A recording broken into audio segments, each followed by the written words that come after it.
officials, Democrat officials here in a city that's been Democrat for 60 years and has a very long history of voter fraud, documented history of voter fraud, instead of going to a high degree of care to allow inspections of the mail-in ballots, there was no inspection of a single mail-in ballot. Those mail-in ballots could have been for anybody. Those mail-in ballots could have been for anybody they wrote in. Those mail-in ballots could have been written the day before by the Democratic Party hacks that were all over the convention center. What I'm saying to you is not a single one was inspected, as the law required. Even when a court order was obtained to allow the Republican inspectors to get 6 feet closer, they moved the people counting the ballots 6 further feet away. It's really simple. If you have nothing to hide with these mail-in ballots, you allow inspection. I mean, this is common knowledge, common practice in the examination of absentee ballots, which happens all the time. You take out the absentee ballot, you open it up, the Republican looks at it, the Democrat looks at it. If nobody objects, you put it in the pile. If either objects, you put it aside. That's what's done for absentee ballots, which have the extra security of having signatures you can match. Here, which a much more insecure method of voting, no Republican got a chance to look at that ballot. Some of the ballots you will see look suspicious. From very far away, they look like same pen, possibly same handwriting. We can't say that because we never got to see it. Now, you're also going to find that way across, on the other side of the state, there is a similar situation in Pittsburgh involving 300,000 ballots that were uninspected, unreviewed, not observed by a single Republican. Not a single one. There's got to be a pattern.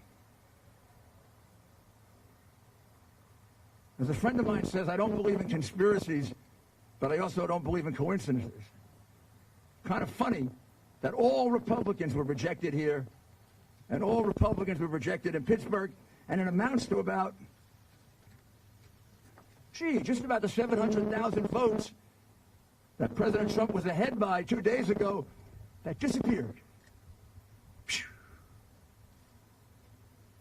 And we have no way of knowing, because we were deprived of the right to inspect, if a single one of those ballots is legitimate.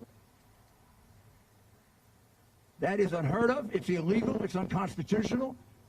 And we will be bringing an action challenging that. And I emphasize to you, it's only one of the many other infirmities in this election. I know this city has a sad history of voter fraud. After all, Joe Frazier is still voting here. Kind of hard since he died 5 years ago, but Joe continues to vote. If I recall correctly, Joe was a Republican, so maybe I shouldn't complain. But we should go see if Joe is voting Republican or Democrat now from the grave.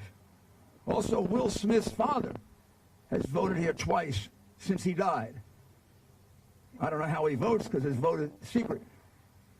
In Philadelphia, they keep the votes of dead people secret. At least that is something that you can be commended for. I'm not attacking the people of Philadelphia.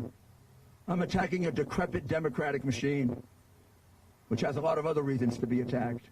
It's been around for 65 years. You keep electing the same people. The city gets no better.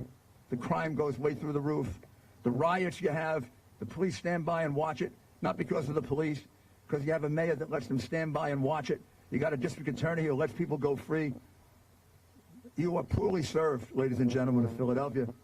And then you got a political machine. Mayors who let riots take place, district attorneys who set criminals free. I don't think they're going to care much about ballot fraud. This is outrageous. In an enormously important contest, with a very, very suspect method of voting, there was no security. Zero. The people of this city, people of this country, have no assurance at all that those ballots were actually cast. They would have to have been almost unanimously cast for Joe Biden in order to catch up.